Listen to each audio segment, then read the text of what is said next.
Come and knock on our door. Come and knock on our door. This is not a test. The following message is transmitted at the request of the United States government. Your current broadcast has been taken over by 4 grown men that still play video games. These men will be attempting to give you the latest news, rumors, and factual information on this week's hottest gaming topics. We ask that you remain calm, have a sense of humor, and try to listen to various opinions without getting upset.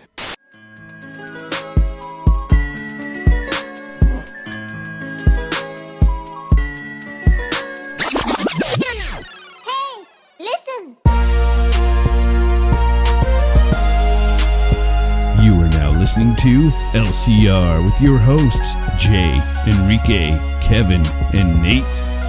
Welcome everyone to the second episode of Loot Chest Radio. I am Jay Fonzarelli, and tonight I am joined once again by my co-hosts, Enrique and Nate. Kevin is not here right now, but he'll join us later. He's actually live at PSX as we speak, guys, and we'll get some of his thoughts and everything on this year's show from Anaheim, California. But first, let me introduce the guys here. Enrique, how are you and what is your mood? Describe it in one word after witnessing the Video Game Awards and PlayStation experience so far. It is going well. I'm doing well. I can't complain. One word to describe the VGAs and PSX. I'm going to use 2 words. Lackluster. All right. I'll accept that. 2 words is fine. What about you, Nate? Hey, I'm doing salty like always, but snooze fest. 2 words, but 2 hey, words. Okay. I'll take 2 words from you guys. Smash them together, right? It's okay. I'm just going to say, in one word, just disappointing. Disappointing. And not because I was expecting too much, especially out of PSX. I really wasn't. But I don't like the whole couch scene. And we'll get into everything PSX in a little while. But first, we're going to start off with the VGAs because that happened first. And guys, some of the notable winners, of course. Best racing game went to Forza 7. Best multiplayer went to PUBG.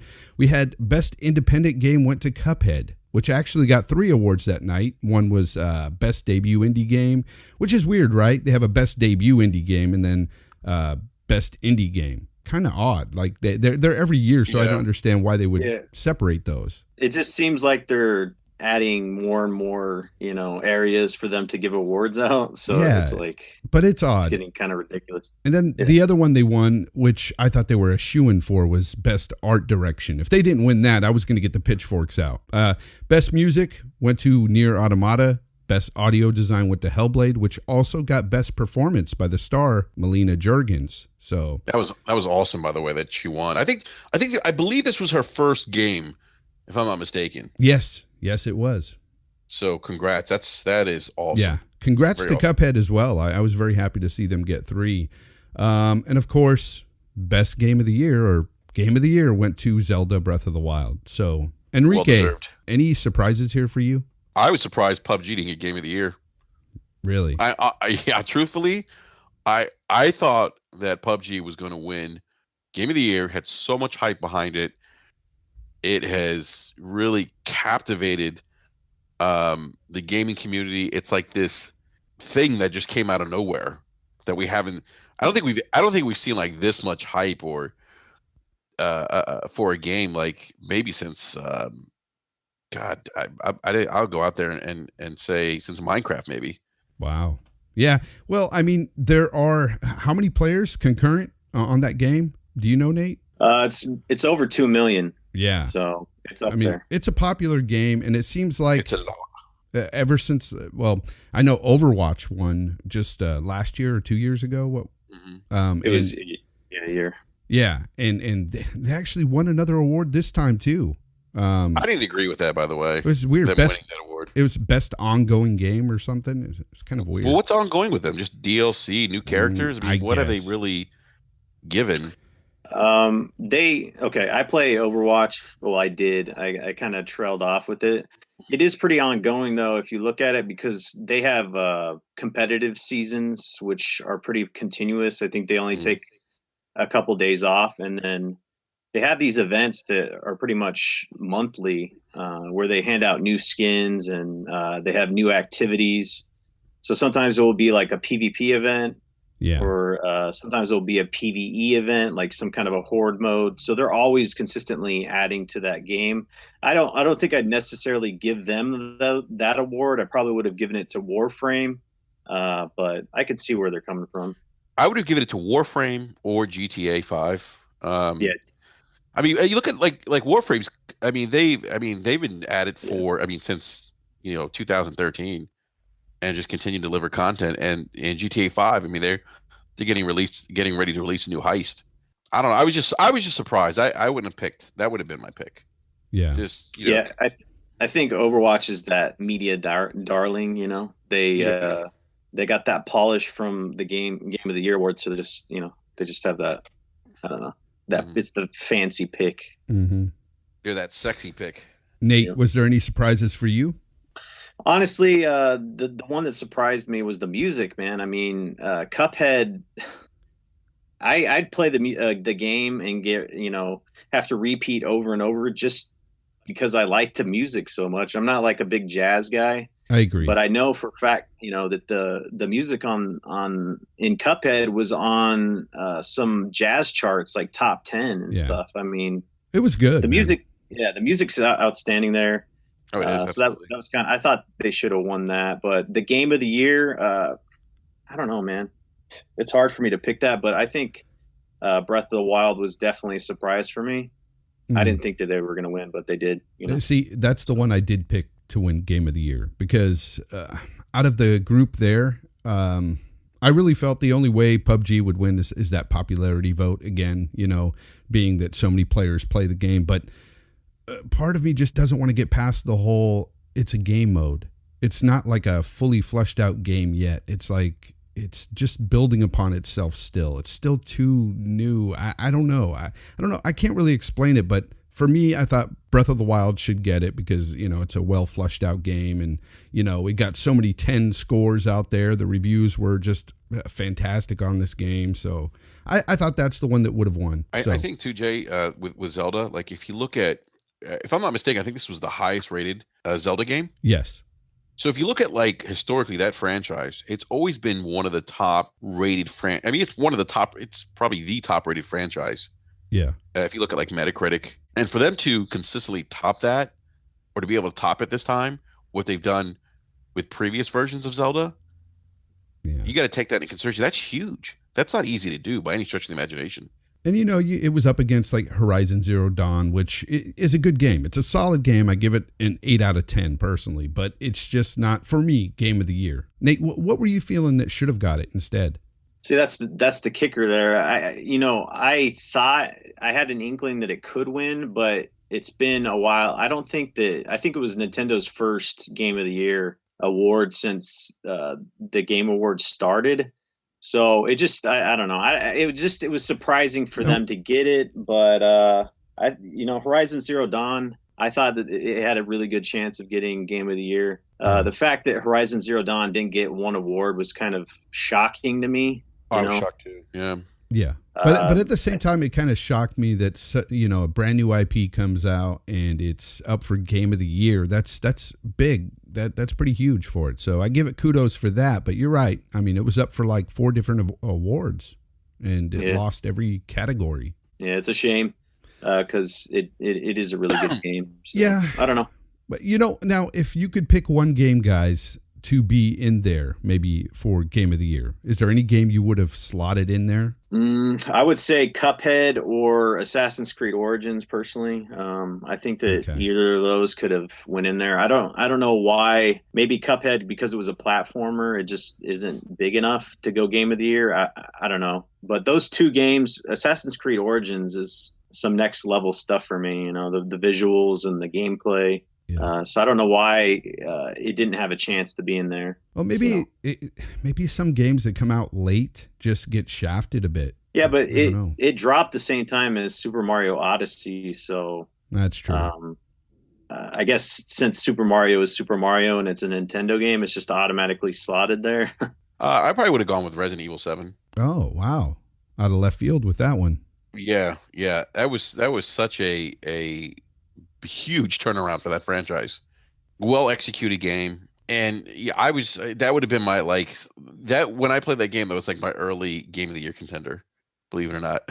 Yeah, see, for me, if I had to pick one, it would probably be Assassin's Creed Origins, only because I'm actually having more fun with that. Even though there's a lot of generic side quests and stuff, I'm having more fun with that game than I did with Horizon Zero Dawn, and I liked Horizon Zero Dawn. To That's me, interesting. not many games this year really spoke to me, as they have in previous years. So I guess I might be a very picky gamer, but I am who I am. So that's what I'd go with, I think, at this point. And I'm not even done with Assassin's Creed yet, but I'm about 80% done, and I'm loving the game. It's a great game. How does it feel to be back at the Game Awards 4 years later? Look at me, man. How do I look? It's like, I'm telling you this, okay. There are like passionate people, there are crazy people, and there is me. I'm so passionate to be here. Look, the Oscars should fuck themselves up. This is the shit. I'm telling you, this is the real shit. Okay, can you swear here? Can you swear? We're on the Okay. internet. Fuck the Oscars, Fuck the Oscars. Fuck you. I'm telling you. This is bullshit. Look, here's the thing. The gaming industry is an interactive experience where Because you you used feel to it be in your you did heart. a lot of films, and now you're in games. Yeah, right? I've done 6 features, but I don't Yeah. care. But okay, we're here to talk about a way out. Let's do that. Yeah, let's get into your game. I'm All sorry, right, so- I'm a little bit. No, I'm a little bit jet lagged, You're so that's why excited. I'm a bit. If the whole sure. world tell me your game is shit, I'll tell them no, it's not. Right. That's how much I believe in it. Okay. All right, it's impossible you don't like it. Okay. Impossible. And this is my idea. It doesn't have anything with the EA shit going on, Yeah. with the loot box and stuff. Okay. No, what I'm saying is this. All publishers fuck up sometimes, Yeah. That's how it is. They fuck up. Yeah. But that's what it is. Like in this case, it's like they've been treating me very well. That's what I'm saying. I have 100% of the income to my team for the game I'm doing, And it's coming soon, right? Yeah, it's coming. I'm talking too long. That's Let okay. me talk a little It's bit. like all right. it's like we got a long show, Jones. We got to be fair to Yeah, everybody. Let me, Come on. let me All right. continue a little bit. This All right. is my time to shine, man. You know how proud I am to be able to see this shit. You flew a long way. I know you did. This is Yeah. fun. All right. It's fucking fun. Joseph Barron. I love this. Come on.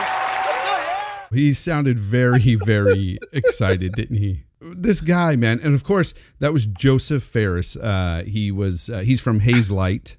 He's developed games like Brothers, and now he's on stage to talk about A Way Out, his new game. But instead, he decided to just take all this time to just rant and rave about different things. And it was kind of funny. He took some shots at EA, but then followed it up with the, but they're paying 100% of my game and they've been good to me. What'd you guys think about this moment? Hilarious. I was dying. I thought, well, first of all, he wasn't jet lagged. No, He was overserved. very much so. That was the issue. It was the highlight of the evening, which is bad for a game show because, at least my opinion with the VGA, I thought they were a little. I thought it was a little boring. Mm-hmm. But I immediately perked up when he came on and was like, yeah, fuck the Oscars and this is the shit. And I was just like, It whoa, livened where up did the this guy show. come from? Yeah, it livened it up. It did, and you see the crowd immediately erupt. Yeah. And it was just loud pop for him, and it was much needed because that show was kind of boring. Yeah. But I think, unfortunately, what's happened now is that instead of the games being the focal point of the show, this is going to be the focal point of that of this year's Game Awards. Yeah. And he didn't even get the chance to talk about his game, really. So No. Well, I mean, but that was his fault, right? I think that's kind of a good thing because that game looks not that good. Actually, personally. but here's the thing. It may not look good to you, but I actually enjoyed Brothers. I played it this year. I beat it, and I thought it was an enjoyable game. And this game looks like it's sort of a co-op type game. You have to play with another person, split screen, and it just looks interesting to me. So I will say that I'll give him that much. A Way Out does look interesting. No, I was gonna say, what do you say? Like, if you don't like the game, he said something like, if you don't like the game, He said, if everybody in the world tells me they don't like the game, I'll say you're wrong. Like you're gonna love this game, basically. And I just thought, you know what? Even though like he said some crazy stuff there, it was sort of endearing in a way. It was sort of like his passion shined through. He's just got a passion and he wants to like express it, and he's just expressing it kind of wrong here because he's drunk. I would assume, because that didn't sound like jet lag to me. I'll take some jet lag. Yeah, it was funny. It was funny when I was watching it because I follow Jessica Chobot on Twitter, and she's with Nerdist News, and she's like, "I'm either watching the birth of an amazing career or destruction of one." And she was talking about this dude because he literally became an instant meme. You know, he was all over the internet, and it was funny just watching Keely's awkward face on the side when he was talking, because you could tell it Keely just wanted to move on or whatever, and this guy kept going, but. It truly was the highlight of the evening for whatever reason. And man, instant meme action there for this dude. He's been everywhere on social media. Yeah, I thought that was a highlight. And another one too was this one here. And the game award goes to, oh man, I have to pay a microtransaction to unlock. That's so stupid that this has to, hold on, I got this, guys. Here we go.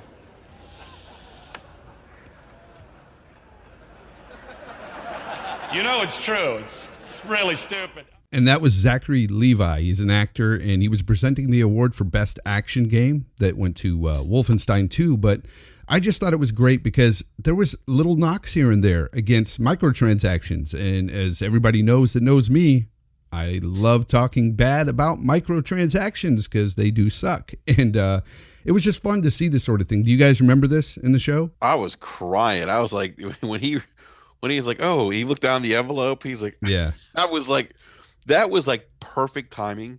Yep. And it was just a nice little like rub at microtransactions and everything that's happened with EA more recently with Star Wars Battlefront. And I don't know if you guys know, by the way, or read this, but it looks like it sold 880,000 copies. Ooh. Yeah. COD sold 5 times as much. What'd you think about this, Nate, when he said this? Hey man, I put this dude up there with like some of the stand-up, bits that they do at the Oscars. Like this guy came out, he knew what he was gonna do, and it was funny. I mean, the way he did it, like he acted like he was sliding his card. Yeah, he actually took out a credit card. That was funny.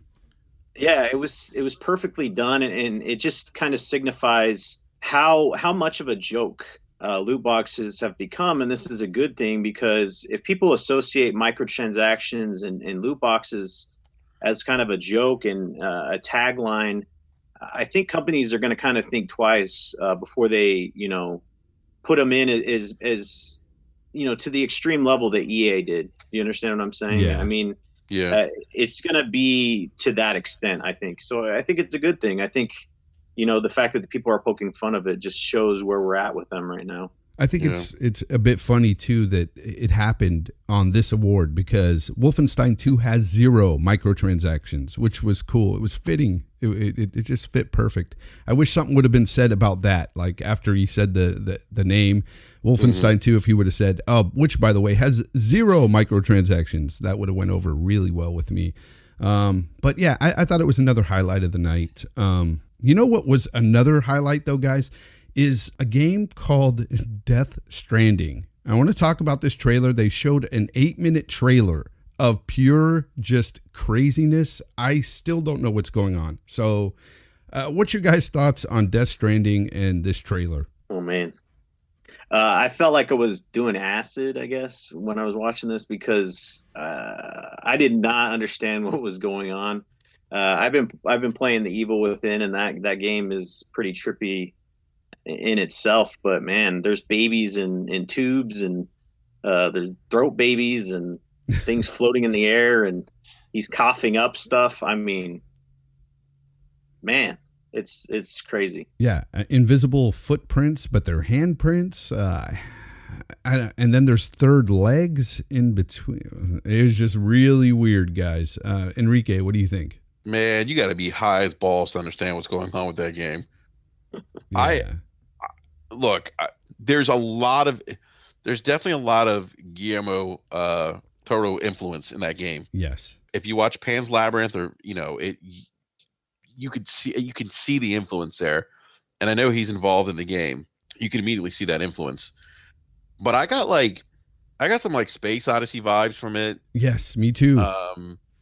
but a lot of Guillermo del Toro influence, definitely. Yep. I mean, it's all over that game. Yeah, I mean, it's just that's hilarious that you brought that up, because I had mentioned that on a live stream I was doing. I said that it reminded me, parts of it anyway, of 2001: A Space Odyssey, as well as Del Toro. You could totally tell, and those are the parts that really intrigued me, was that spookiness, that it almost looked like it was like a horror film, you know. That's Del Toro, yeah. Yeah, and it was really good. Well done trailer, but just really weird. And I have no idea if we'll ever know what's going on in there, especially with the baby in the throat. I mean, oh, Jay, you got to change Come your on. avatar thing, man. I can't look at that, man. It freaks me the fuck out. he gave you a Like, thumbs up though. That little baby just, you know, he gives you that thumbs up at the end. But like, isn't that weird though? Like, It's weird. what? Like, It's weird. why? Like, is this like is this like, is this like, has something to do with like his inner child? Like, what is the meaning behind that? I don't know. One thing I've heard a lot of is the fact that you don't see any women in the trailer. So you have a bunch of men and you have these babies strapped to them. And I think it's linked to, from what I read from the description, it was like when the universe was formed, there was a big bang, and then they were talking again, and there's like another bang, and it's like the end of the universe. So what I'm thinking, it has something, like you're saying, like it has something to do with the women being gone. Yeah. And whatever this is, this entity, it's going after, it's probably one of the last remaining, you know, babies on the planet they're trying to protect. That's something that I would be thinking, but that's pretty rational when it comes to like thought processes, because this trailer was kind of all over the place. But so Death Stranding is one of those games that I think that I'm intrigued for. I want to see how this game's going to play out, but it is weird so far. So I think that's Kojima, man. Yeah, that's a general consensus. All three of us can agree on. It's weird, but intriguing. Let me ask you guys something real quick regarding Kojima. Like, to me, he's like one of the most recognized figures in the gaming industry, right? Yes. Do you guys think he is? Because I look at gaming as an art form. I mean, I don't want to compare him to like a famous painter or poet or anything like that, but I mean, is he like, you know, like the gaming, like for the gaming at least, is he like I don't know, like an F. Scott Fitzgerald or a Mark Twain or a Picasso, if you will? I mean, is that like going to be his legacy, you think? I mean, the stuff that he's doing is really out there. And even like Metal Gear Solid 5 there were some interesting things that were going on in that game. If I had to liken him to any kind of artist, it would be Salvador Dali, because they're both nuts. Okay? That's who he'd be. Look, me personally, I think that he is a bit overrated in terms of what he brings to the table. Now, I'm not saying I don't respect his work, because the guy does some good stuff, some great stuff. He's had some awesome games, but I don't hold him in such high regard as some other people do. I think he's great for the industry. I understand why he's recognized, but I just think he's a bit overrated. So what do you think it is that, like, why people are so, like, I don't want to say infatuated by him, but like, why does he get that recognition then? 'Cause I see your point, what you're saying, Jay. Like the Metal Gear series has been great. He did Zone of the Enders, which I enjoyed. Yeah, Metal Gear was great. Metal Gear 5 though, it was all over the place, and I didn't get it. The thing that I would say, like when you're comparing him to all these like big names and, you know, art and stuff like that, like what has he done that changed the industry? And I think he's brought a lot of emotional depth into games. Yeah. And I respect him. Like he brings like this level of like, I guess, intellect, or like this, like where you really think about what you're doing or what's happening. Oh boy, he makes you think a lot, Enrique. And yeah, I mean, but that's like, to me, that's like the brilliance behind it. Like like you're so like engaged and you're so enthralled by the characters and the world that you're in, that you're playing. Yeah. Look at it this way. We've seen an 8-minute trailer on Death Stranding, and we're talking about throat babies, you know, days later, because it's just, you know, what God, throat babies. It's crazy. Like, he makes you think. We're thinking, why is this baby in his throat? What's going on here? What's he throwing up? Well, But Jay, you who know, else would do that though in the industry? That's the thing. That's what Yeah, I'm saying. Like, yeah. who else would do that? You know, and I'm really like, as I talk more about him these past few days, he does have a brilliance to him that I'm sort of seeing more and more, because he does make people think and talk.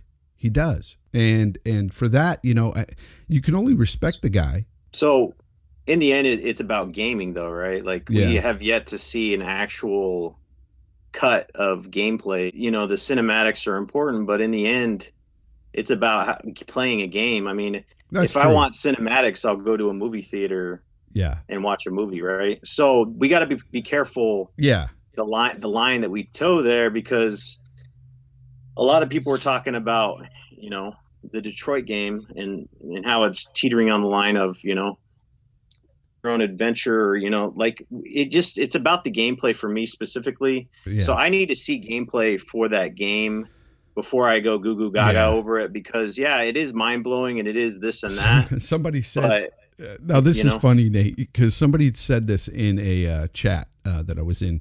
They said that the game could be a card game for all we know. You know, they just trolled us, and it's a card game. Death Stranding, the card game.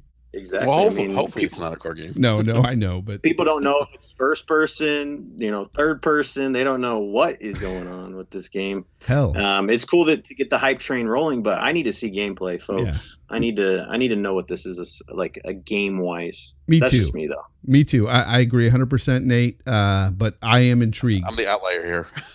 Yeah, I'm intrigued. Yeah, I'm really intrigued. Like, I do want to see gameplay, because I want to get a better idea of what the game's about. Yeah, But yeah. the creative envelope, what he's doing, what he's pushing, and we talked about the obviously there's a lot of influence here from Guillermo del Toro. I mean, I like it because it's pushing gaming. It's pushing. He's doing something that no one else is doing.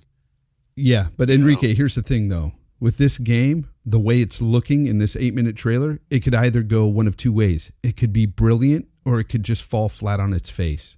No, I agree with that. But I And like we the just fact don't that he's know. at least attempting Yeah. No, to push the envelope. Yeah. The problem that I have when I hear it's pushing gaming forward, how is it pushing gaming forward? We're seeing cinematics. I mean, you're pushing movie making forward, if anything. I need to see gameplay, honestly. That's the thing. The thing that defines our genre is gameplay. We play video games. We move sticks around. We move characters around. We do things, right? The thing is cinematics are important. But like I said, if I want to go see a movie, I'll go sit my butt in a theater and watch a movie. You know? Yeah. That's where I draw the line there. You know what I'm saying? Like, I like my cinematics in the video game as well. Like that's the reason why I love games like The Last of Us. Because that's not what I'm saying. No, When I know what played you're saying. Wolfenstein 2, Yeah. I was drawn in because it was cinematic. Yeah, no, I know what you're But then it saying. had gameplay, right? I know what you're saying. You want to see gameplay before you get all crazy over a game, and that's totally understandable. I don't, you know, how is it pushing gaming forward when we don't even know what kind of game it is? I think maybe what people are saying that it could be like that the creative envelope that maybe like they're pushing, because we've never seen anything like, maybe weird is a strong word, but no, it's used, fitting. but we've only ever seen this type of like creativity in movies. And like I don't look at gaming as just like in the traditional sense. I look at it as gaming as this medium that just gives us different like experiences, and just like movies do, just like music does. You know, like you look at like games like E-Defense, right? I mean, that was a walking simulator. Mm-hmm. Good game. And too. that game was just amazing. Like I loved it. It gave me such a different perspective. And it gave me such a different experience than, you know, picking up the controller and, you know, playing Assassin's Creed, you know, or playing, you know, a first person shooter, even like a game like Firewatch. I don't know if you guys have played Firewatch. Yeah. That was one of my favorite games. Firewatch was great. 2016. Yes, me too, man. Yeah. I mean, it was a walking sim, but it was a different experience. It was this narrative. It had you thinking at the end of that game. Like it had you reflecting on your own life and stuff. It was crazy. Like I'm sitting there playing this game going, like after it was all said and done, going, wow. it impacted me in a way. But what Nate is saying, you know, that we absolutely don't even know if this is a walking simulator, a card game, we don't know anything. We just know that there's a cinematic experience going on within an 8-minute trailer. That's all we have. I get that. No, I get that too. I mean, I understand. Like we don't know if it's a first person or a third person game. We don't know the perspective. We don't know. Like Nate said, or you guys said, or you said, Jay. I mean, it could be a card game. Yeah. I mean, hopefully that's not the case, but yeah. But yeah, I think it's great. I'm glad they're kind of pushing this creative narrative. All right. Well, you know what? One game we can all agree we don't have to think twice about what it is or anything is Soul Calibur 6, and that was announced as well. I go back to the days of Dreamcast and, you know, my old Sega systems playing Soul Calibur. Yeah, I mean, to be honest, like I'm a big fan of the franchise, so I'm glad that it's coming back. And you know what? For a game that's running on Unreal Engine 4, the same engine that's running Tekken 7, I ask myself, why does this look so much better than Tekken 7? What is going on there with Tekken 7? But Soul Calibur, what do you guys feel about this announcement? Are you guys looking forward to it or what? I mean, I play the Soul Calibur games, but I've never really been hardcore into them. But I'm glad it's coming back. And I just want to make a plug real quick, Jay, because you mentioned the Unreal Engine 4. Yeah, go ahead. We are going to have Christian Allen on next week. Nice. From Epic Games, and he's the Unreal evangelist there. So, looking forward to that. But I mean, I'm excited. It's great it's a great franchise. It's good to see. It's good to see it back. I mean, it's probably a game I won't pick up, but yeah, I'm definitely going to pick it up. What about you, Nate? Soul Calibur 6, definitely not my type of game, but I'm excited that they're, you know, bringing the sixth game in the series. It's definitely moving the needle on social media with a lot of people that I talk to. A lot of gamers are super hyped for this game. Mm-hmm. I'm a fan of Bandai Namco, so I think they're going to do, you know, they're trying to bring this game back to the roots. From what I've read, I think the needle is definitely moving for this game, and it's definitely good to hear this news that it's coming back. You know. Yeah. Hey Nate, would you agree that Bandai Namco is having like a great console gen? Oh yeah, dude. Yeah. So, man. Go ahead. No, I was gonna say they still have a Pokemon game coming. They're definitely up there. I just think Dragon Ball. I said Pokemon, I meant Dragon Ball. Bandai Namco is just one of those companies that I just really respect in the industry. Yeah. Their name just goes a long ways for me. So yeah, it's not my type of game, but I know it's going to be good. Fair enough. That makes sense. Fair enough. Now we also had a teaser drop from Software, and a lot of people are speculating that this is Bloodborne 2. Any thoughts? I personally, okay. If it would have been Bloodborne 2, don't you think they would have talked about it at PSX? That's just my take. I've read some things online about this teaser, and it doesn't seem like it's going to be Bloodborne 2, just the way it was presented and some of the speculation out there. But, you know, I'm not sure. It could just be a very long tease. But personally, I think if they would have teased that, they would have followed it up at PSX and would have said, hey, Bloodborne 2 is coming. But they didn't, so. Yeah. Enrique, what about you, man? I agree with Nate. I think that if they would have, if it was Bloodborne 2, we would have seen it at PSX, and we didn't. And it's probably something different. Now, I think, if I'm not mistaken, I think Sony has a 3-game exclusive deal with them. So Bloodborne being the first, and there's 2 others that are supposed to come. Yeah. So I don't know if this is. Yeah, the Bloodborne series is specific to PlayStation, right? Yep. Bloodborne is PlayStation only. Yeah, so it's probably something new then, probably something different, maybe something multi-plat. It could be. I was kind of hoping for Bloodborne 2, to be honest, because Bloodborne was a really good game, and it's actually my first game of the Soul series. I know it's not part of the Soul series, but that type of game from them, that was my first entry, and really enjoyed it. So I'm hoping that does come at some point.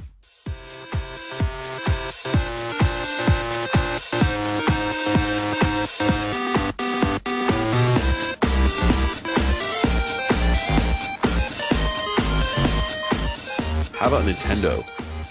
Oh man, How about Reggie going out there and dropping bombs? Go ahead. Bayonetta 1 and 2, and then 3. Oh, so when he said, okay, so when he went on stage, there's been a lot of speculation, and a lot of us, I should say, well, a lot of people thought that at some point, Bayonetta 1 and 2 would make its way to the Switch. It just makes sense, right? Yeah.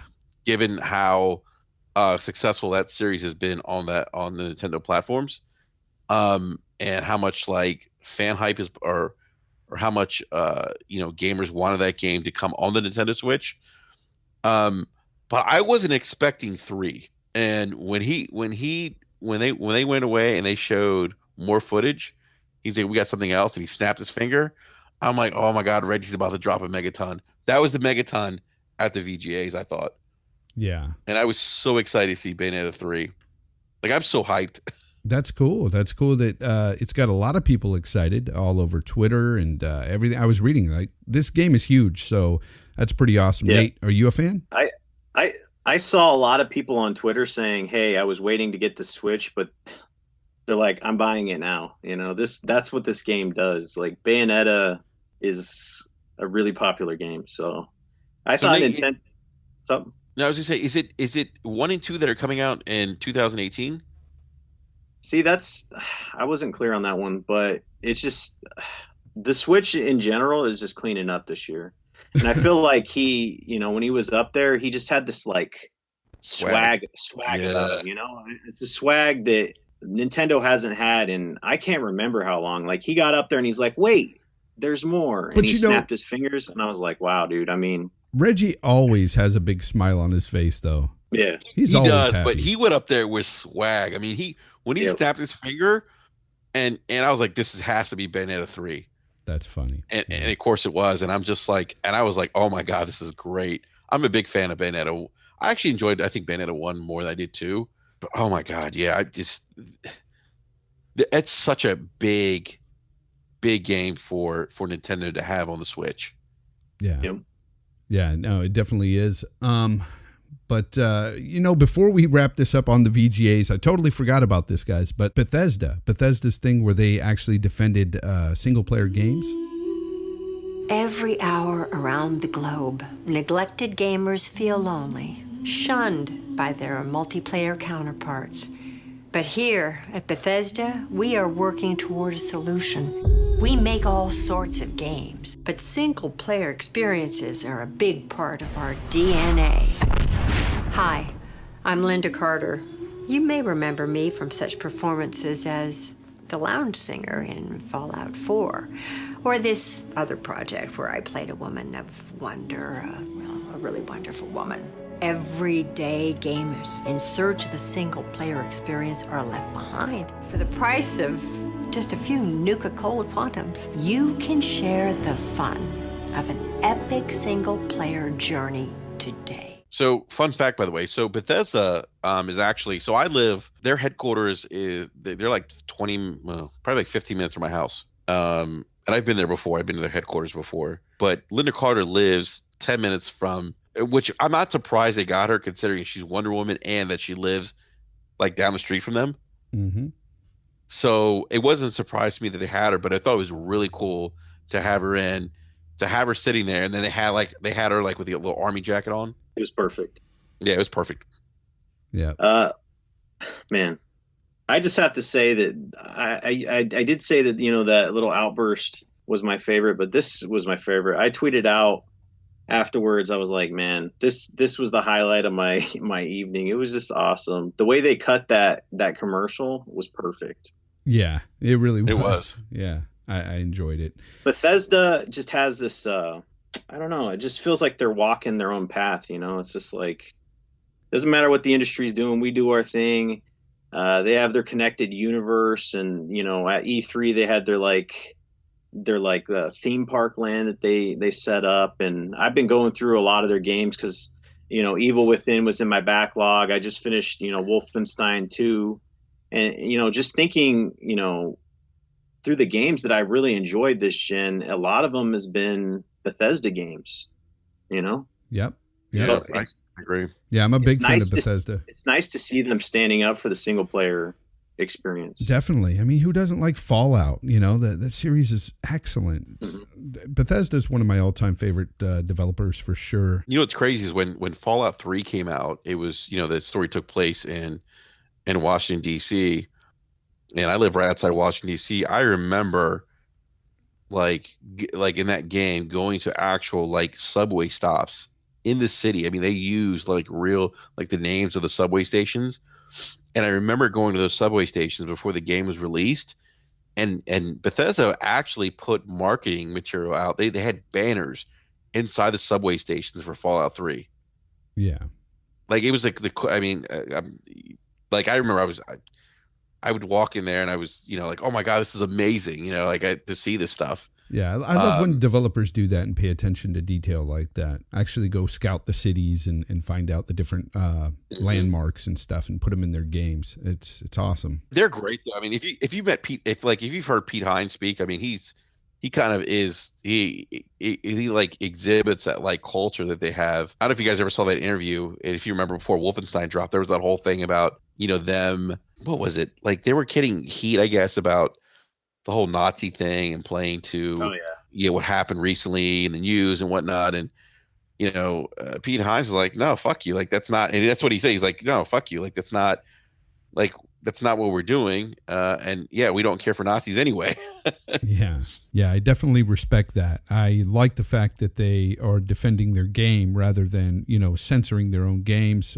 Some of these companies will just fold under pressure. And it's good to know there's companies like Bethesda and Rockstar that won't do that. They have a lot of talented studios. I mean, you guys mentioned Evil Within. I don't know if you guys have played Dishonored 2.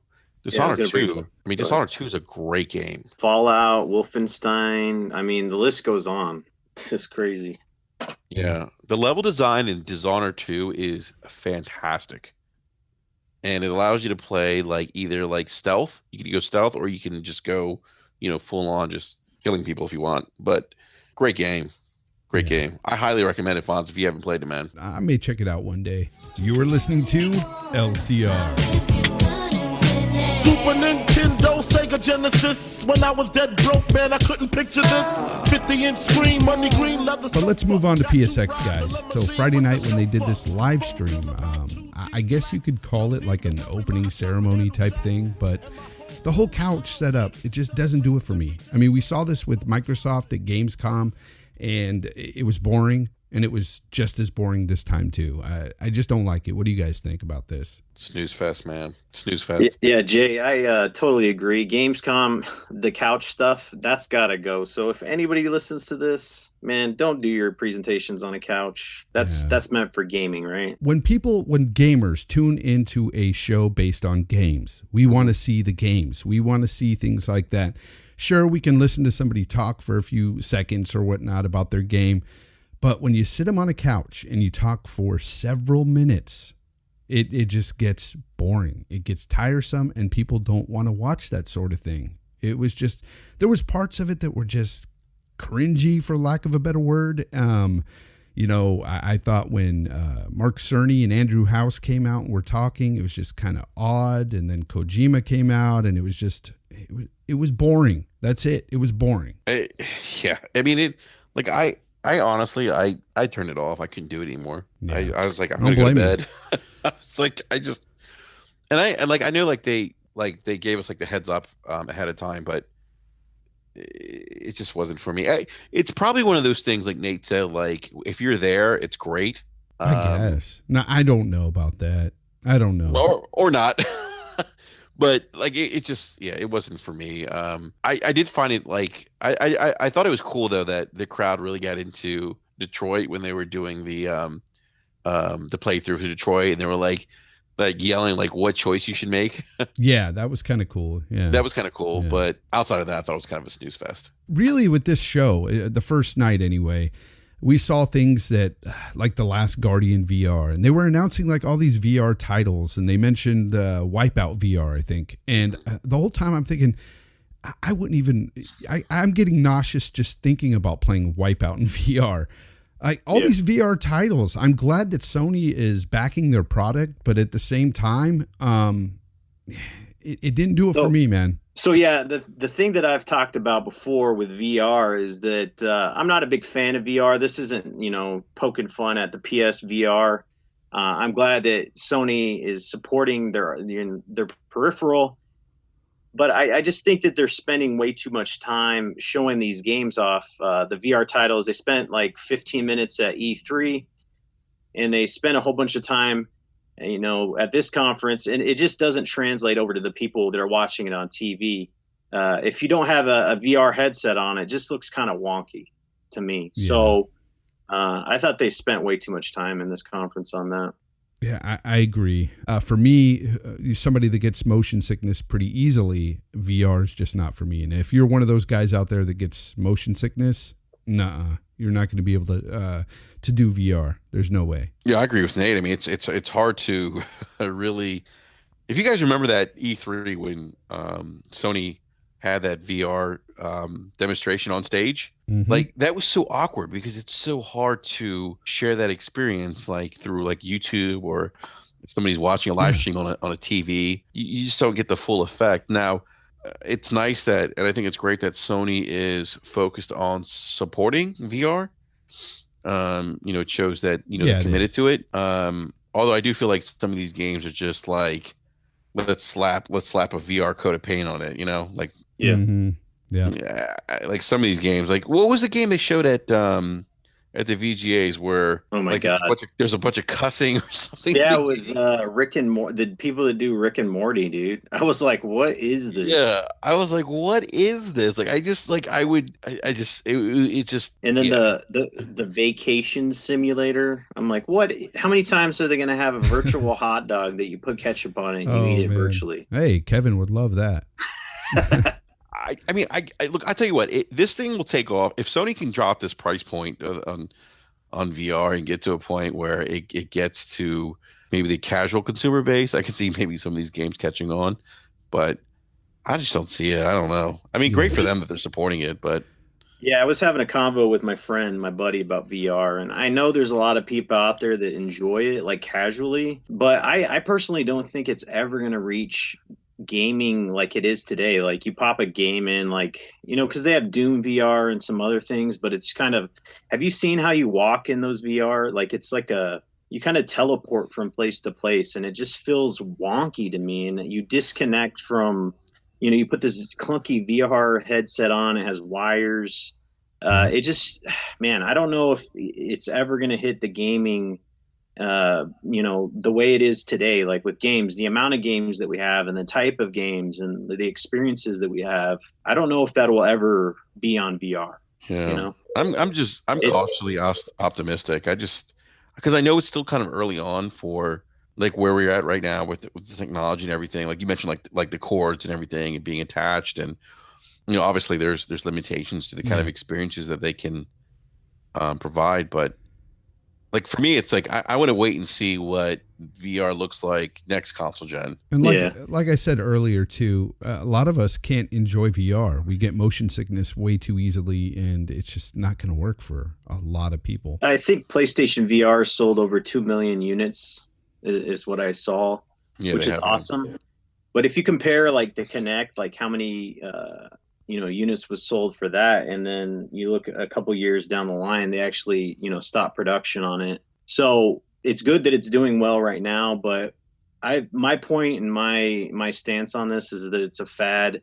It will sell well because it will drop in price, but ultimately I think that the future lies in mixed reality and the ability to interact with the environment and have a more open platform. I think the closed platform with VR is a niche, type technology. So that's my take on it. Ooh, there's a loot chest in my sight.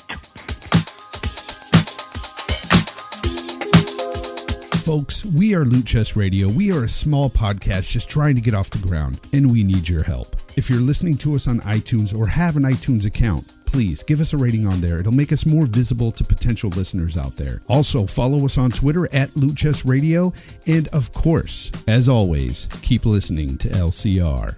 Welcome to Loot Chest Radio, where you can find your best loot in a chest.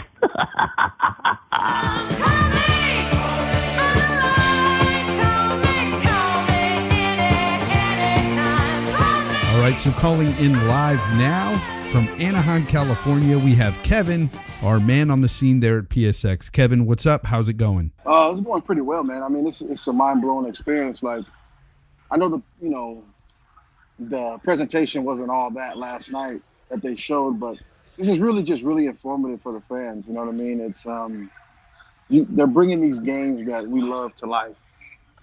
I mean, you walk up to these booths, everybody's in character. They have everything laid out.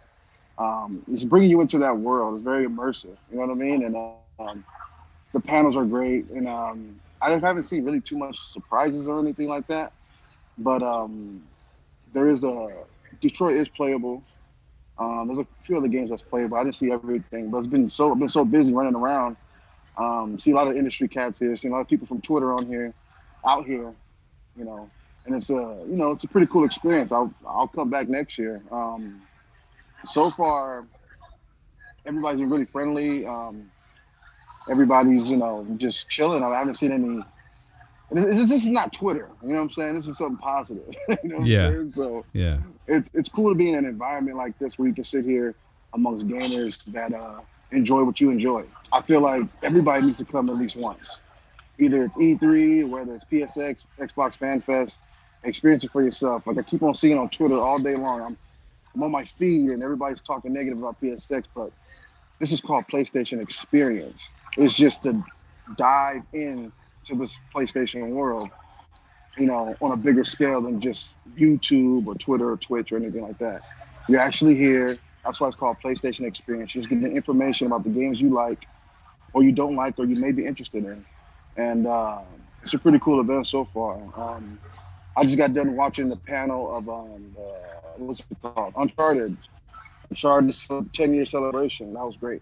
Nice. I mean, everybody was getting teary-eyed up there and talking about, they showed the clips of their first audition tapes and just telling little stories about their inner experiences. And it just means that much more. You know what I mean? When you're listening to that stuff, you get more of, you get to respect the characters more when they're more human-like, when you're there face-to-face, Did you get to play Detroit? No, line's too long. I'll probably play it before I leave here, or I'll play it tomorrow. How does it look? It looks great. The best. I mean, graphically, the best game I've seen so far has to be Spider-Man and God of War. Jesus, bro. Really? Like I'm not playing around. Games look crazy. Whoa, hold on. So you said Spider-Man and God of War are the best looking? They're the best. To me, the best looking games here. Wow. They're not playable. Oh man, I mean. And I got the X at home, so it's not coming from a bias standpoint at all. Like these games look great. Yeah, man. It's a lot of stuff, a lot of indie stuff here too. Developers are really, really nice. Some of them it's just hard to talk to them because just so busy, man. Yeah. So busy, so much stuff going on. I do have one complaint. They have this app you download, right? So it's basically like a scavenger hunt for these cards. And the cards, I mean, when you scan it, your first time scanning it, you get a platinum trophy on your real account, your real PSN account. And you collect these cards all around, but they're kind of just, it's like an initiative to go look at everything, right? Or the important stuff they want you to look at. And right when 1 o'clock was the signing for the Uncharted panel. And right when it hit 1 o'clock, it was already full. Instantly. Wow. The Ghost of Tsushima. Full instantly. Like you just can't. People are just waiting with their phones instantly when it hits that time when that panel is going to be signing autographs. It's almost near impossible to get it. You know what I mean? So that's my only complaint. I think we need to handle that a little bit better because it sucks that people come all the way out here from all parts of the country and United States and they don't get to get a signing. You know what I mean? Because these people are here for a limited time. They're not going to be here tomorrow. So it's like a one shot. You know what I mean? So are you going to be there tomorrow as well? Yeah, I'll be here tomorrow. Yeah. Okay, so maybe you'll get to rub elbows with some of these industry guys and have them come on the show sometime. Yeah, most definitely. I talked to this dude. What's that game called? Skull Pirates? Yeah, the developer's really cool. I talked to somebody at Ubisoft. Really cool guy, but there's some tidbits that we're going to be having. We got to talk, man. There's some... let's just say D-Batch, our friend that had the false information on Assassin's Creed. There's a good reason for that. And he's in the clear now. You have my word. Oh, he's in the clear. Not Okay. as in it's true, as in, you know. You've heard something. Yeah. We won't disclose that information here on the show, but we'll go ahead and talk about that. Like how it happens, bro. It's we'll talk. So right now I'm headed to the Last of Us panel. Last of Us 2 panel. Nice. So we're gonna see Neil Druckmann and enjoy that panel, and I'll definitely update you guys. But most definitely, man, just try to stay positive. Keep those positive people out there. Keep them positive, man. It's not that bad. Kevin, before you go, tell everybody where they can find you at on Twitter. Hey, if you guys want to follow me at allday_digital. Hit me up if you guys want information or want to see some pictures. Yeah, I'm out here. All right. Thanks for calling in, Kevin. We can't wait to have you back on the show next week, and you can tell us more about it when you're back. All right, man. You guys have a good show, man. Have a good night. Peace. Yeah, that was pretty cool to hear from Kevin on the show floor at PSX. But let's talk about Sean Layden and this infamous T-shirt. Now, before he shows us what's on this T-shirt, I thought it was going to be a big game, some big reveal. Mm-hmm. And then he shows that it said Sir Dan. And immediately I knew it's medieval. And honestly, guys, the first reaction I had was, who asked for this? Because it was for me, it was like a Voodoo Vince moment with Microsoft. They're remastering a game, which honestly, when I played it on the PlayStation 1, it was nothing to write home about. What do you guys feel about this, like, as a big reveal? Wah, wah, wah. That's what I heard right there, is the sound from The Price is Right when you get the question wrong. It's something that no one asked for. And you're correct. You're spot on there, Jay, with the Voodoo Vince situation. I mean, I think that it comes down to sometimes they're just overthinking things, I think that he's just like, man, they're going to go nuts over this. It's like, nah, man. Sony's good at giving things to the hardcore.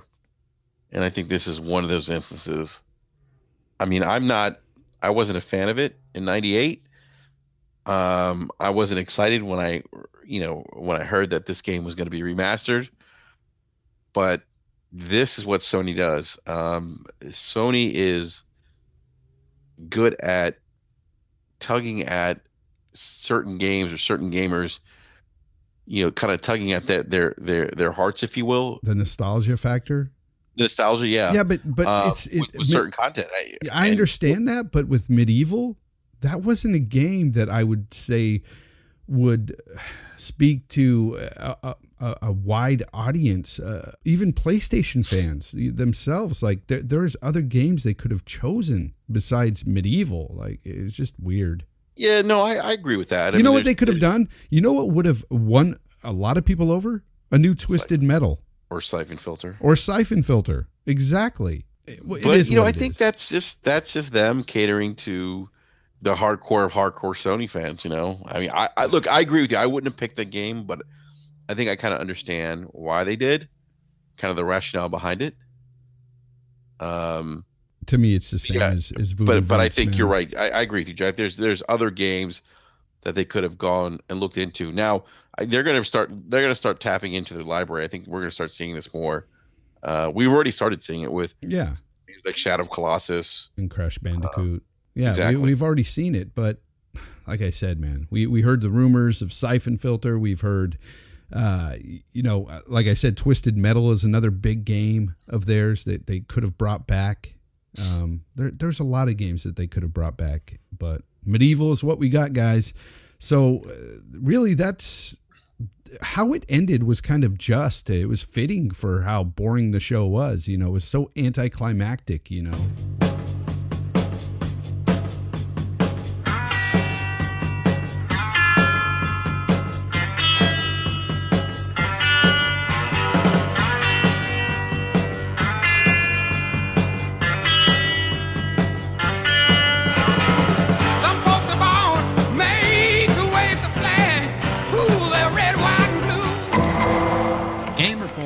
Nate, what was Gamer Poll this week? All right, this week's Gamer Poll was the most disappointing game of 2017. The options were Tekken 7, Mass Effect Andromeda, Destiny 2, and Star Wars Battlefront 2. With a whopping 7%, Tekken 7, 33% Mass Effect Andromeda, Destiny 2 close to 33% with a 32% margin, and Star Wars Battlefront 2, the microtransaction simulator, at 28%. So that's today's weekly poll. Man, I was kind of torn when I voted for this, and ultimately I voted for Mass Effect Andromeda, but Destiny was a close second. So this was a pretty good poll for the week. You know what? I voted the same exact way, and I was torn between Destiny 2 and Mass Effect, and I chose Mass Effect because Mass Effect is honestly one of my favorite franchises ever, and the game is just no thank you. I'm with you guys. I voted for Andromeda because, and I haven't played Andromeda, but Andromeda killed Mass Effect. Like it's not coming back. The franchise is never coming back, and it's sad because that was probably one of my favorite franchises from last console gen. Yeah, it's sad. It really is sad. And the gamers really, I mean, they were speaking on it. They were choosing Andromeda. It was between which two again? Andromeda and what else? It was Mass Effect Andromeda and Destiny 2. They were separated by a percentage point. So yeah, which is shocking that not a lot of people chose Star Wars, but I get it because people were hyped up on Destiny and Mass Effect. It made sense. So and yeah, Destiny 2. I mean, I don't know if you guys have played the Curse of Osiris, but apparently, and I'm playing it right now, but apparently a lot of people are disappointed, saying that it's not worth the $19.99 that Bungie's charging for the expansion.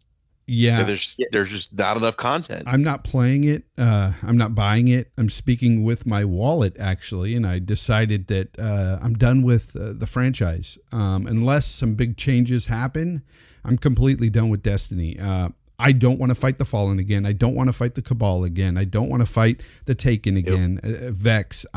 They have to completely overhaul this game for me to come back. Honestly, I'm done.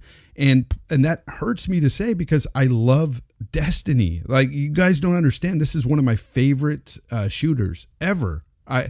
The feel of the shooting mechanics is like none other, in my opinion. I think it's one of the best shooters out there. I agree. The gunplay is awesome, but I'm just not going to keep paying for the same stuff over and over. I'm done with it. Jay, I'm right there with you. I put 1,500 hours into the first Destiny. It was probably pretty much my main game I played during that time. Yeah. But Bungie, the decisions that they've made with that game, working with Activision, instituting, microtransactions, and then the list goes on, right? But the main thing that I have a problem with is the reskinning and the reusing and the dishonesty of what is actually going on behind the scenes, giving us old weapons that we used for, countless hours in previous games. And honestly, I was fed up with Bungie around the time right before Taken King came out. Taken King came out and kind of saved the day for Destiny for me. Yeah. Because it was a huge change, and it was, with the story narrative, it was great. It was awesome.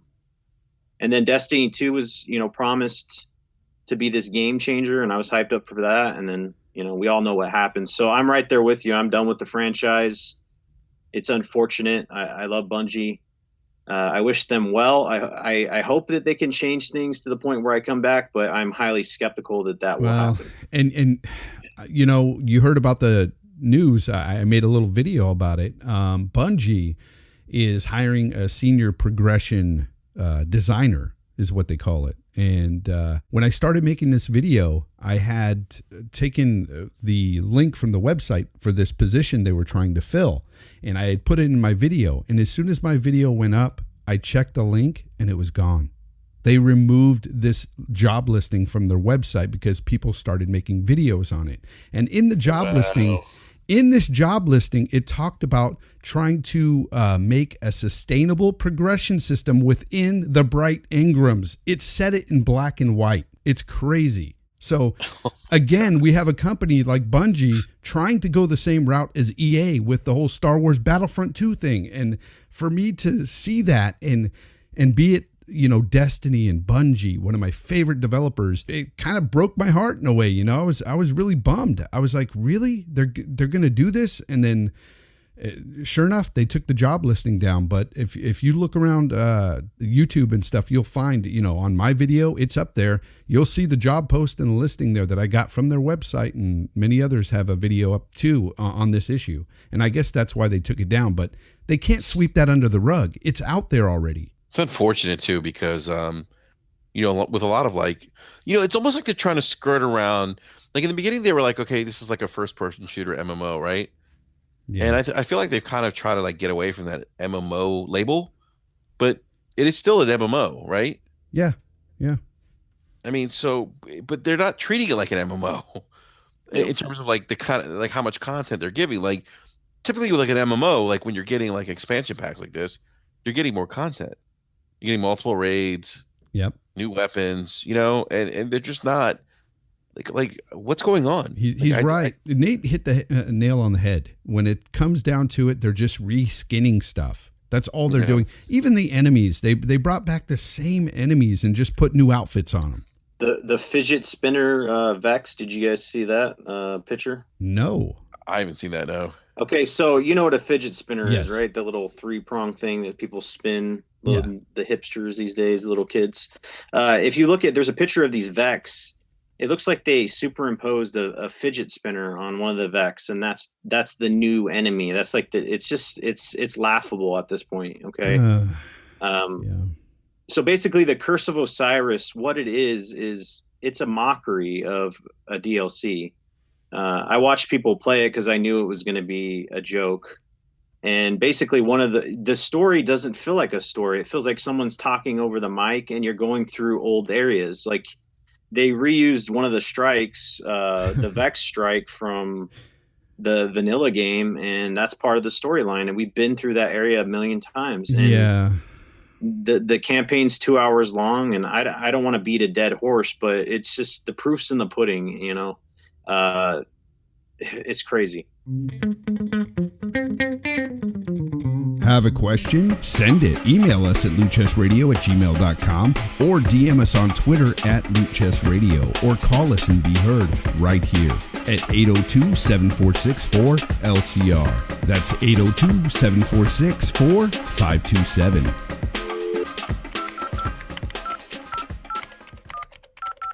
I want to ask you a bunch of questions, and I want to have them answered immediately. All right, let's get to some questions. All right, hold on a sec here. Let me pull my questions up. So, this first question actually comes from Nels Coney, who is a big fan of Basement Radio Arcade. Nels is a good dude. We've actually had him on the show before, and so he actually has two questions. First question: with the recent crying and complaining on Twitter about PSX, what's the deal with this ADHD gaming generation? Can we have a laid-back, low-key conference occasionally? That's interesting because I've seen people say this before, and I think with Twitter, you kind of have to take Twitter with a grain of salt. Twitter's like its own echo chamber, especially on the gaming side of things. And I get what he's saying. Like there was a lot of people upset that there weren't any megatons at PSX, or that it was, we talked about it was too slow, or it wasn't exciting, it was kind of boring. But I think there's people out there that like Nate's there, he's having a good time. I think there's people out there outside of Twitter that probably enjoyed PSX. I never look at Twitter as like an accurate gauge of the gaming community, because it's a small piece of the pie, if you will. Yeah, you can't do that on any social media because there's a lot of toxicity out there for sure. I understand what he means too, and in a way, I mean, a lot of these people are. Some of these people, let's face it, some of these people, it's not that they expected too much from PSX, but it's just that they might be on the other side of the coin, say a PC fanboy or a Microsoft fanboy, and want to sort of just attack the other side. And we see that sometimes. And that happens with all sides. And so when a show goes bad, if it's boring like it was at PSX, we can all agree, you're going to have to be on the lookout for these attacks. It's going to happen. So. Yeah, no, I agree. See, his second question, I actually like this question because this kind of hits home for me a little bit. Nels Coney says, I'm 40. I know you all are pretty close to that too. Yes. Do you guys ever feel like you're too old for this gaming stuff? Like maybe we should be doing something more productive. Do I ever feel that I'm too old? No, I don't. Gaming is surpassing cinema when it comes to mass gross revenue. If you look at Call of Duty, it outgrossed, I think it was Thor, Ragnarok, and Wonder Woman for a combined gross of an opening weekend. So if you look at those figures, it's not just little kids playing video games. Like that stigma, it's got to go. I mean, gaming started in the 70s, with the Atari and such and other things. And all those people that started playing those games are still playing those games, Exactly. So anybody that has that stigma that you're too old to play video games they don't understand the medium, It's like I said, it's a pastime. It's an entertainment. It's a form of how you choose to spend your time, when you have free time. Some people choose to spend it, playing card games or watching TV or going to the movies. It's just a form of entertainment, so. Yeah, I look at it no different than watching movies or, sitting at home and just watching TV. It is just a form of entertainment.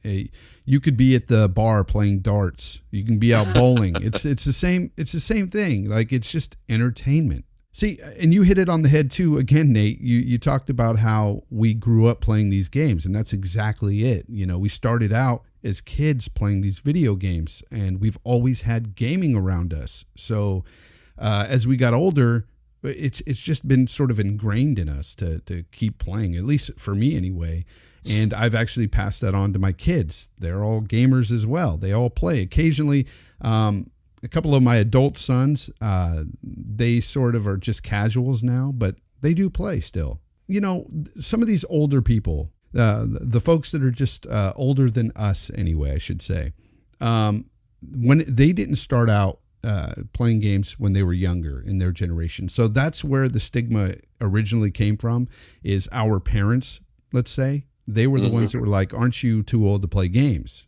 And that's a great point. You know what? They didn't grow up on it. So it's I don't think they would have that same feeling, because my parents did dabble in gaming at times. Like when I'd get a new console or whatever, I'd have my dad, sit there and try to play a game, try and race or whatever. And it was just funny to laugh to see him crash or whatever. But they weren't into it like we were growing up. So I think that's a lot to do with it. They didn't have the technology like we. Yeah, we grew up in a different era, like you said, Jay. And it's funny that you bring that up. Like our parents said that, like, they kind of looked down on it. Yeah. Because it's funny. Like I just had this conversation with my mom today.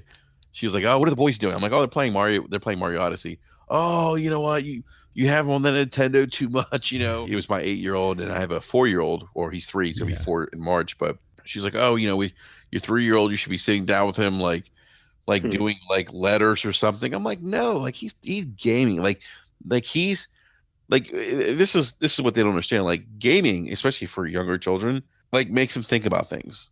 Yes, it challenges them. It's good hand-eye coordination as well. Yeah, exactly. Thinking, hand-eye coordination. There's been lots of studies that show it helps. Critical thinking skills as well. It really does help out. My 3-year-old, my 3-year-old daughter, she's had an iPad, her own iPad, since she was just over 2. And she's amazing on that thing. I mean, she knows that iPad inside and out better than I do. It's crazy how quick they pick up on technology. Yeah. I mean, she'll take my phone sometimes and show me, where to get into some stuff. And I'm like, no, we're not going to go to YouTube. We're not going to do this. But it's just, these kids, they pick up on all this stuff, and it's a great learning tool. It can be a great learning tool. You just have to supervise and make sure they're playing the right games and whatnot. But man, this whole thing about, being too old to play games, never. I know people that are playing right now that are 70 something years old, but it's good for your mind though. I'm telling you, I say this to my wife. I'm like, it's good for the brain. You do lose, you lose some of that hand-eye coordination. I admit, like I'm not as spry as I once was on the controller, but I could still play, and it does help with that hand-eye coordination thing. So, and it challenges the brain, makes you think. Mhm. That's key. Yep.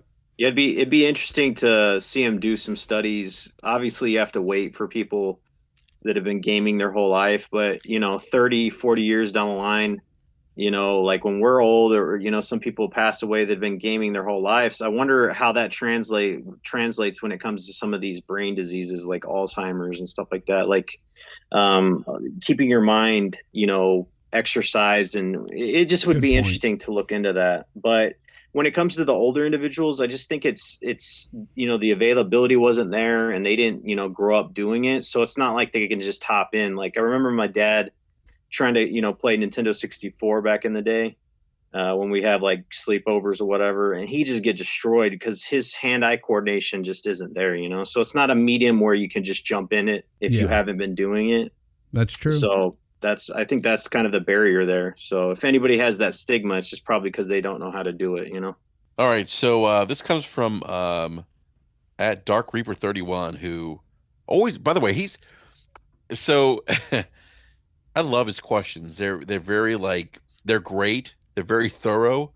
I'm not going to read the entire question, but he asks us if you guys had 100% 100% freedom and unlimited budget, what new franchise game would you want to create, or which one of your favorite franchises or games would you reboot? Oh, He picked BioShock, by the way. Oh, BioShock. That's a good one. Yeah, it is. I've been saying this for a while, but I'm going to go back to my old trusty answer here, and that's Legacy of Kain Soul Reaver. Ooh, good choice. Legacy of Kain series, one of the best in my opinion, last gen. Wasn't Amy Hennig involved in that too? I believe she was. I have to say it was the last 2 gens, because we had Legacy of Kain Soul Reaver back on the Dreamcast. Mm-hmm. Yeah. So, and then the last one, of course, we had on the 360, I believe. I'd love to see that. That's a great choice. What about you, Nate? If I had unlimited funds and unlimited power, I would reboot Destiny. Oh, hey, that's a good one. I'd reboot Destiny. I'd buy Bungie. I'd buy Activision, and I'd redo that game and form it in my image. I don't know, man. I would make it the way I'd want to see it. Wait, Nate, would you hire everyone from BioWare to help make? Yeah, this? seriously. We'd have like different enemies. It'd be crazy. We'd have new guns and new classes. We'd have like Imagine a dark that. class. I mean, Imagine that, a Destiny with new weapons and new stuff, and not just reskins. Wow. Yeah. Wow. Amazing. Somebody told me that the Vault of Glass raid was actually co-developed by people from BioWare. Well, if that's true, then that makes a lot of sense, because that was my favorite raid. Me too. I think it's the best raid to date. Mm-hmm. I liked the mechanics in it. I liked the raid itself, the way it looked, everything about it. It was a great raid. Mm-hmm. So I'm gonna throw a curveball here. I would bring back, and I would figure out a way to get the license back. But I would bring back NFL 2K. Oh yes. Yes! Oh my God! Yes! Yes, because Madden is just NFL 2K was such a great football game. Definitely was. I know people are probably surprised by my answer, but yeah, I would definitely bring NFL 2K back. No, and you know what? Here's the thing. I think if Madden still had an NFL 2K to compete with out there, it would be better than it is today. There's no competition, and that is the problem with NFL football in video games right now. There is none other. All you get is Madden, and it sucks. Because I remember that's an example of you know what? We own the license, and we're not going to put much into it because we don't have to. Exactly. I remember when they bought the license, I was so crushed because I was a big NFL 2K fan. Being a Dreamcast fan, oh man, NFL 2K was the best. It was better than Madden at the time. Yeah. It was a better product than Madden. Way better. It really was. And you look at the reviews. I mean, reviews always I would say the early 2000s to mid 2000s. Yeah. No, it's 2K true. was a better product. We have another question from at MZ. I'm terrible at pronouncing names. MZ at Cone77 on Twitter wants to know, when will we see the next new IP from Microsoft? Any rumors? contact Shannon Loftus at 1-800. No, I'm just kidding. honestly, parody. Yeah, 1-800 Zoo Tycoon. Oh, jeez. Honestly, the new IP, who knows, man? Yeah. It's up in the wind, bro. I mean, this year they're working off of 2017's list, so maybe 2019. And we did hear something about a Horizon Zero Dawn-esque game they were talking about a few months back. Do you remember that when that article came out? Back at E3, they were supposed to announce it. Yeah, and Playground Games is working on something. I don't know. It's rumored that it's kind of their own thing and it might go multiplat, but there's also a rumor that they might be working on it for that intent for Microsoft. So, but that takes time, you know? So definitely. You're not going to see anything until at least 2019, 2020. Probably. Yeah. But I'm saying you might get to see a reveal like of an upcoming game at the end of 2018, but nothing sooner. I don't think we're going to see anything sooner. If we see something at E3, I'll be shocked, but I'll be happy as well too. I want to see something new coming from Microsoft. I think we'd all like to see something new come from Microsoft. I mean, I don't the Playground game. I don't think that's that's not gonna be an exclusive. I don't think. Yeah, but if it is, that's huge. That'd be awesome. Yeah, if it is, it's great. But apparently, the Playground already had gone to Microsoft with the idea, and then Microsoft said no. Mm-hmm. But you never know. They could at a later point, in any time, after they actually see the game, could say, you know what, we want to lock this up. So who knows? Yeah. I've stated this before with Microsoft. They need to announce a game at E3 this year, or all the fans are gonna light up torches and go up to Washington and have a mob ready to go. Because let me ask you something.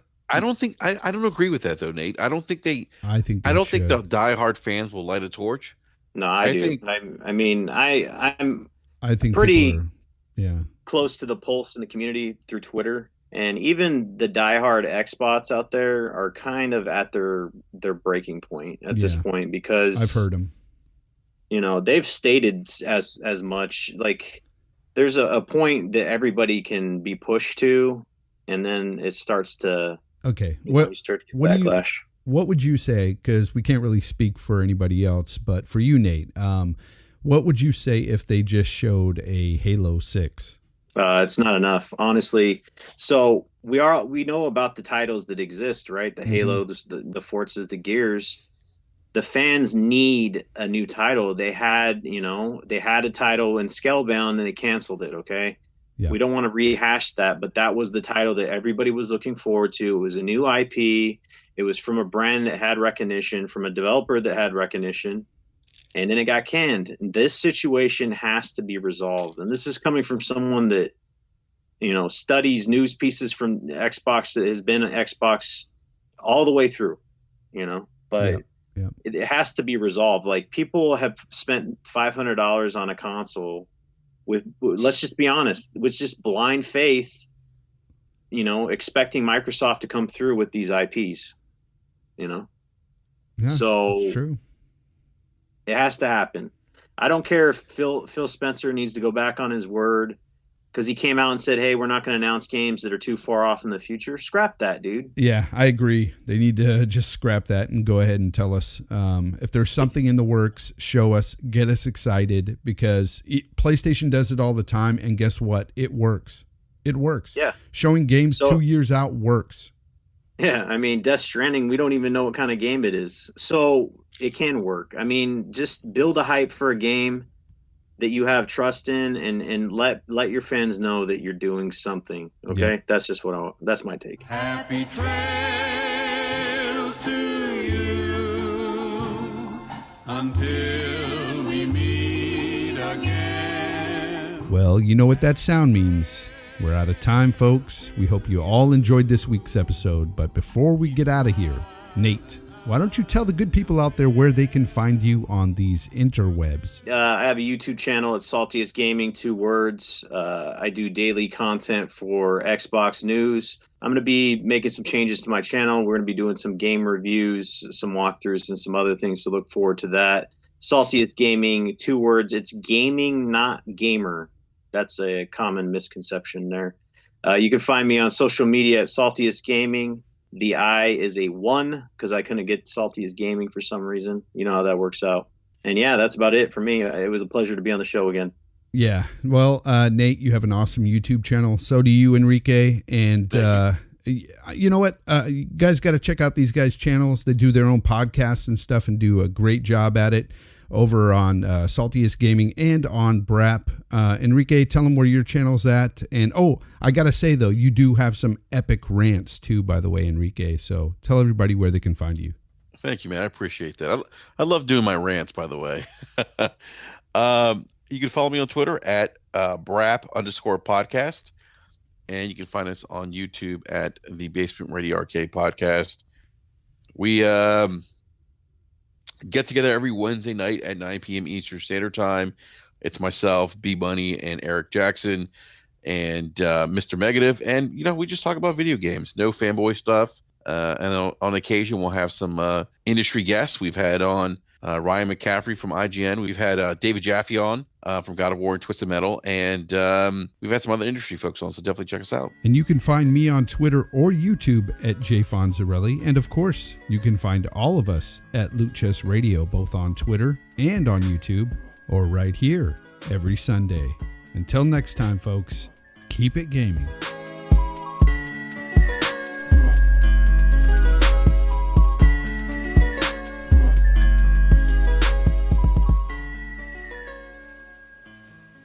You're still here? It's over.